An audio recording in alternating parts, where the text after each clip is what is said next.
Okay, you're probably wondering why I have so many intros. Well, it's because I'm still new to this and I'm trying to play around and get a hang of this, which I'm starting to. So,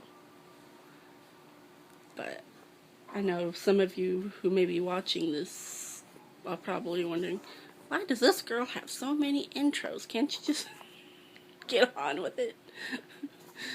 And I know, but consider these intros also my test videos. So, anyway, that's the reason for that. I want to introduce you to my dogs, which they'll probably most likely appear in a lot of my videos.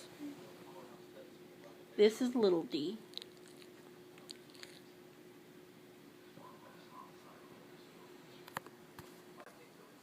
This is Peach.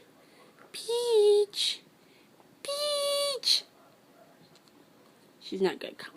Usually when I say her name, she's running over to me, but she must be a sleepy, sleepy puppy. And there's Taz. No, they don't want to see that.